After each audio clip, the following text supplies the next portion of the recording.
ओम शांति। आज 25 जून 2025 की साकार मधुर महावाक्य है। आज के मधुर महावाक्य में बाबा बोले, मीठे बच्चे, बाप तुम्हें नई दुनिया के लिए राजयोग सिखला रहे हैं, इसलिए इस पुरानी दुनिया का विनाश भी जरूर होना है। बाप तुम्हें नई दुनिया के लिए राजयोग सिखला रहे हैं, इसलिए इस पुरानी दुनिया का विनाश भी जरूर होना है। प्रश्न है, मनुष्यों को कौन सी अच्छी आदत पड़ी हुई है लेकिन उससे भी प्राप्ति नहीं होती। मनुष्यों को कौन सी आदत पड़ी है लेकिन उनसे भी प्राप्ति नहीं होती। तो उत्तर है, मनुष्यों में भगवान को याद करने की जैसे आदत पड़ी है। जब कोई बात होती तो कह देते हे भगवान। सामने शिवलिंग आ जाता है लेकिन पहचान ना यथार्थ ना होने के कारण प्राप्ति नहीं होती। फिर कह देते हैं सुख दुख सब वही देता है। तुम बच्चे अभी ऐसे नहीं कहेंगे। ओम शांति। बाप जिसको रचता कहा जाता है, किसका रचता? नई दुनिया का रास्ता। नई दुनिया को कहा जाता है स्वर्ग व सुखधाम। नाम कहते हैं परंतु समझते नहीं। श्री कृष्ण के मंदिर को भी सुखधाम कहते हैं। अब वह तो हो गया छोटा मंदिर। श्री कृष्ण तो विश्व का मालिक था। बेहद का मालिक को जैसे कि हद के मालिक बना देते हैं। श्री कृष्ण के छोटे से मंदिर को सुखधाम कहते हैं। बुद्धि में यह नहीं आता है कि वह तो विश्व का मालिक था, भारत में ही रहने वाला था। तुमको भी पहले कुछ पता नहीं था। बाप को तो सब कुछ पता है। वह सृष्टि के आदि मध्य अंत को जानते हैं। अभी तुम बच्चे जानते हो। दुनिया में तो यह भी किसी को पता नहीं है। ब्रह्मा विष्णु शंकर कौन है? शिव तो है ऊंचे तो ऊंचे नाम। अच्छा, फिर प्रजापिता ब्रह्मा कहाँ से आया? है तो मनुष्य ही।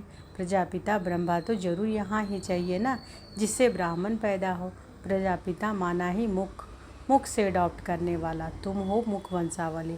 अब तुम जानते हो कि कैसे ब्रह्मा को बाप ने अपना बनाकर मुख वंशावली बनाया, इनमें प्रवेश भी किया और कहा कि यह हमारा बच्चा भी है। तुम जानते हो कि ब्रह्मा नाम कैसे पड़ा, कैसे पैदा हुआ, या और कोई नहीं जानते। सिर्फ महिमा गाते हैं कि परमपिता परमात्मा उच्च ऊंच है, परंतु यह कोई की बुद्धि में नहीं आता है। उच्च ऊंच बाप है। हम सभी आत्माओं का वह पिता है। वह भी बिंदु रूप ही है। उसमें सृष्टि की आदि मध्य अंत का ज्ञान है। यह नॉलेज भी तुमको अभी मिली है। पहले ज़रा भी यह ज्ञान नहीं था। मनुष्य सिर्फ कहते रहते हैं ब्रह्मा विष्णु शंकर, परंतु जानते कुछ भी नहीं। तो उन्हों को भी समझाना है। अभी तुम समझदार बने हो, जानते हो कि बाप ज्ञान का सागर है, जो हमको ज्ञान सुनाते हैं, पढ़ाते हैं। यह राजयोग है ही सतयुग, नई दुनिया के लिए। तो जरूर पुरानी दुनिया का विनाश होना चाहिए। उसके लिए यह महाभारत लड़ाई है। आधा कल्प से लेकर तुम भक्ति मार्ग के शास्त्र पढ़ते आए हो। अब तो बाप से डायरेक्ट सुनते हो। बाप कोई शास्त्र नहीं बैठकर सुनाते हैं। जब तब करना, शास्त्र आदि पढ़ना, यह सब भक्ति है। अब भक्तों को भक्ति का फल चाहिए, क्योंकि मेहनत करते ही हैं भगवान से मिलने के लिए, परंतु ज्ञान से है सद्गति। ज्ञान और भक्ति दोनों इकट्ठे चल ना सके। अभी है ही भक्ति का राज्य। सब भगत हैं, हर एक के मुख से ओ गॉड फादर जरूर निकलेगा।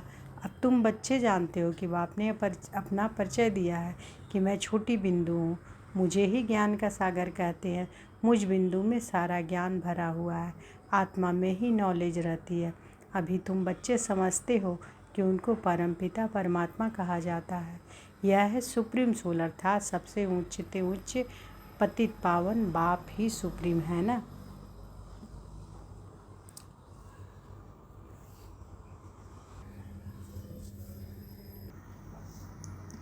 तो बाबा कहते हैं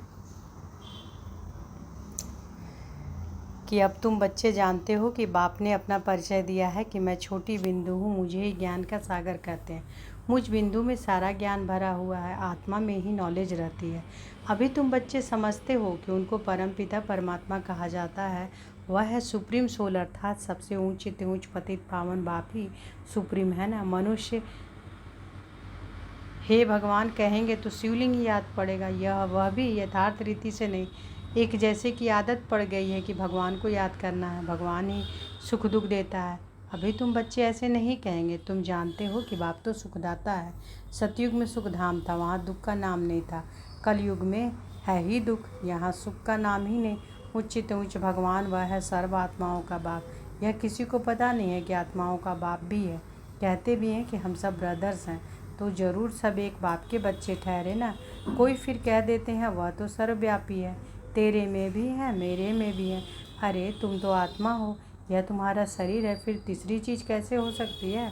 आत्मा को परमात्मा थोड़े ही कहेंगे, जीव आत्मा कहा जाता है, जीव परमात्मा नहीं कहा जाता। फिर परमात्मा सर्वव्यापी कैसे हो सकता है? बाप सर्वव्यापी होता तो फिर फादरहुड हो जाता। फादर को फादर से वर्षा थोड़े ही मिलेगा, बाप से तो बच्चा ही वर्षा लेता है। सब फादर कैसे हो सकते?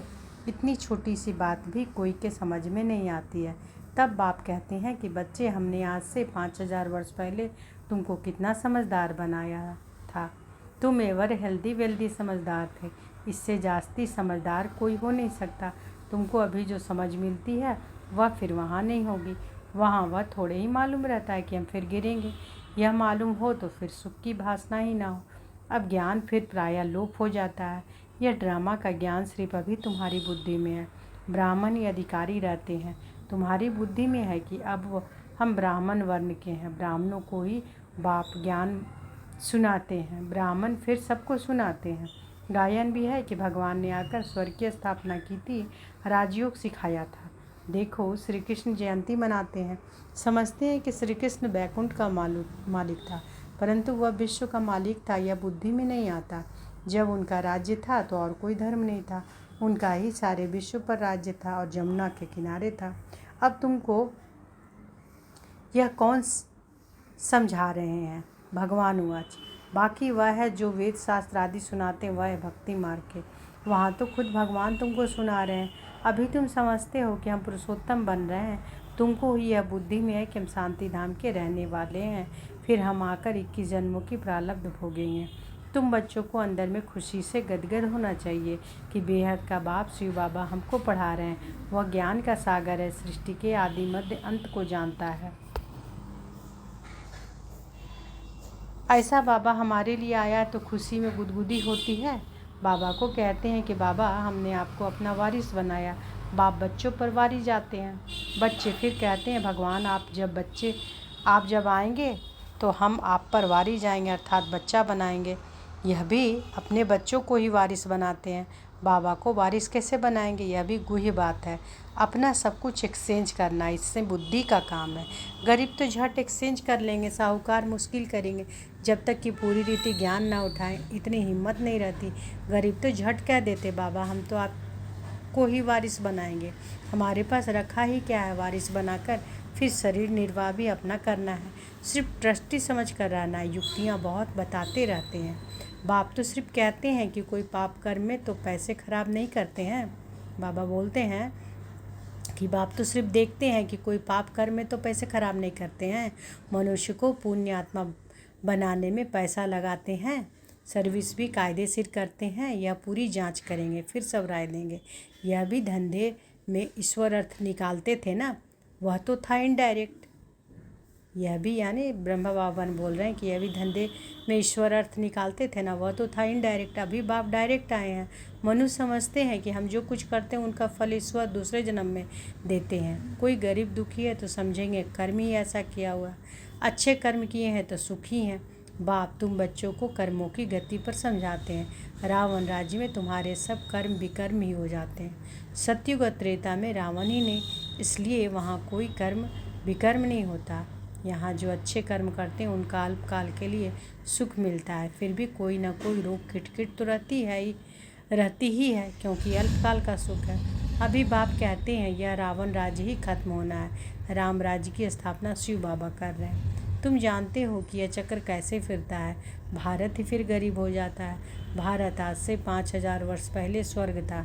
इन लक्ष्मी नारायण का राज्य था। पहले गद्दी इनकी चली थी। श्री कृष्ण प्रिंस, फिर स्वयंवर किया तो राजा बना, श्री नारायण नाम पड़ा। यह भी तुम समझते हो तो तुमको वंडर लगता है। बाबा आप सारे रचता और रचना का नॉलेज सुनाते हो। आप हमको कितना उच्च पढ़ाते हो। बलिहार जाऊं, हमको तो सिवाय एक बाप के और कोई को याद नहीं करना है। अंत तक पढ़ना है तो ज़रूर टीचर को याद करना है। स्कूल में टीचर को याद करते हैं ना, उन स्कूलों में तो कितने टीचर्स होते हैं, हर एक दर्जे का टीचर अलग होता है। यहाँ तो एक ही टीचर है, कितना लवली है। बाप लवली टीचर लवली,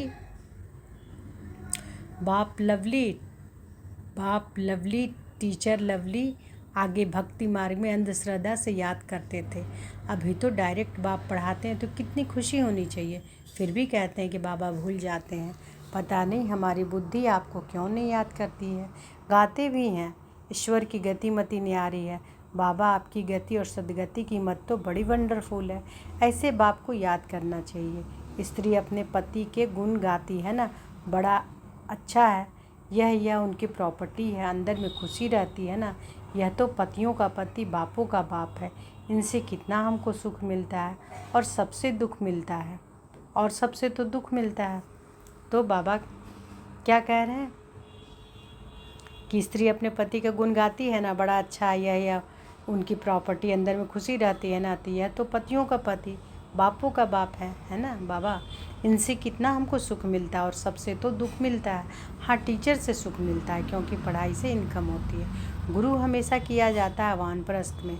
बाप भी कहते हैं मैं वानप्रस्थ में आया हूँ।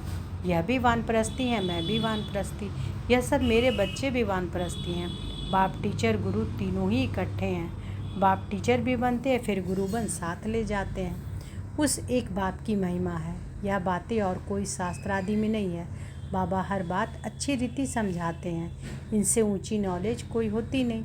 ना जानने की दरकार रहती है, ना जानने की दरकार रहती है। बाबा क्या कहते हैं कि बाबा हर बात अच्छी रीति समझाते हैं। इनसे ऊंची नॉलेज कोई होती नहीं। ना जानने की दरकार रहती है। हम सब कुछ जानकर विश्व के मालिक बन जाते हैं। और जस्ती क्या करेंगे? बच्चों की बुद्धि में यह हो तब खुशी में और उसी याद में रहे। पुण्य आत्मा बनने के लिए याद में ज़रूर रहना चाहिए। माया का धर्म है तुम्हारे योग को तोड़ना। योग में ही माया विघ्न डालती है। भूल जाते हो माया के तूफान बहुत आते हैं। यह भी ड्रामा में नूंद है। सबसे आगे तो यह है, तो इनको सब अनुभव होते हैं। यानी सबसे आगे तो ब्रह्मा बाबा हैं, तो इनको ही सब अनुभव होते हैं। माया के तूफान बहुत आते हैं, यह भी ड्रामा में नूंद है। सबसे आगे तो यह है, तो इनको सब अनुभव होते हैं। मेरे पास जब आए तो सबको समझाऊँ ना। यह सब माया के तूफान आएंगे। माया के पास, बाबा के पास भी आते हैं, तुमको भी आएंगे। माया का तूफान ही ना आए योग लगा ही रहे तो कर्मातीत अवस्था हो जाए, फिर हम यहाँ रह ना सके। कर्मातीत अवस्था हो जाएगी तो फिर सब चले जाएंगे। शिव की बारात गाई हुई है ना। शिव बाबा आए तब हम सब आत्माएं जाएं। शिव बाबा आते ही है सबको ले जाने। सतयुग में इतनी आत्माएं थोड़े ही होंगी। अच्छा, मीठे मीठे सिक्की लदे बच्चों प्रति माता पिता बाप दादा का याद प्यार और गुड मॉर्निंग। रूहानी बाप की रूहानी बच्चों को नमस्ते। हम रूहानी बच्चों की रूहानी माता पिता बाप दादा को याद प्यार, गुड मॉर्निंग और नमस्ते नमस्ते नमस्ते। शुक्रिया बाबा, शुक्रिया। धारणा के लिए मुख्य सार है। पहला है, शिव बाबा को अपना वारिस बनाकर सब कुछ एक्सचेंज कर देना है। वारिस बनाकर शरीर निर्वाह भी करना है। दृष्टि समझ कर रहना है। ऐसे पैसे कोई भी पाप कर्म में नहीं लगाने हैं। शिव बाबा को अपना वारिस बनाकर सब कुछ एक्सचेंज कर देना है। वारिस बनाकर शरीर निर्वाह भी करना है। दृष्टि समझ कर रहना है। पैसे कोई भी पाप कर्म में नहीं लगाने। दूसरा, अंदर खुशी में गुदगुदी होती रहे कि स्वयं ज्ञान का सागर बाबा हमको पढ़ा रहे हैं। पुण्य आत्मा बनने के लिए याद में रहना, माया के तूफानों से डरना नहीं है। अंदर खुशी में गुदगुदी होती रहे कि स्वयं ज्ञान का सागर बाबा हमको पढ़ा रहे हैं। पुण्य आत्मा बनने के लिए याद में रहना, माया के तूफानों से डरना नहीं है। आज बाबा ने वरदान दिया है तो अनुभव करें कि बाबा का वरदान हमारे सिर पर है। बाबा ने वरदान दिया, सत्यता के आधार पर एक बाप को प्रत्यक्ष करने वाले निर्भय अथॉरिटी स्वरूप हो। सत्यता के आधार पर एक बाप को प्रत्यक्ष करने वाले निर्भय अथॉरिटी स्वरूप हो। सत्यता ही प्रत्यक्षता का आधार है। बाप को प्रत्यक्ष करने के लिए निर्भय और अथॉरिटी स्वरूप बनकर बोलो, संकोच से नहीं। सत्यता ही प्रत्यक्षता का आधार है। बाप को प्रत्यक्ष करने के लिए निर्भय और अथॉरिटी स्वरूप बनकर बोलो, संकोच में नहीं। जब अनेक मत वाले सिर्फ एक बात को मान लेंगे कि हम सबका बाप एक है और वही अब कार्य कर रहे हैं, हम सब एक ही संतान एक हैं और एक ही यथार्थ है तो विजय का झंडा लहरा जाएगा। इसी संकल्प से मुक्ति धाम जाएंगे और फिर जब अपना अपना पाठ बजाने आएंगे तो पहले यही संस्कार इमर्ज होंगे कि गॉड इज़ वन। यही गोल्डन एज की स्मृति है। स्लोगन है, सहन करना ही स्वयं के शक्ति रूप को प्रत्यक्ष करना है। सहन करना ही स्वयं के शक्ति रूप को प्रत्यक्ष करना है। अव्यक्त इशारे हैं, आत्मिक स्थिति में रहने का अभ्यास करो, अंतर्मुखी बनो। जैसे यह देह स्पष्ट दिखाई देती है वैसे अपनी आत्मा का स्वरूप स्पष्ट दिखाई दे, अर्थात अनुभव में आए। मस्तक अर्थात बुद्धि की स्मृति व दृष्टि के सिवाय आत्मिक स्वरूप के और कुछ भी दिखाई ना दे, वह स्मृति में ना आए। ऐसे निरंतर तपस्वी बनो, तब हर आत्मा के प्रति कल्याण का शुभ संकल्प उत्पन्न होगा। भले कोई अपने संस्कार स्वभाव के वश आपके पुरुषार्थ में परीक्षा के निमित्त बना हुआ हो, उसके प्रति भी सदा कल्याण का संकल्प उत्पन्न हो।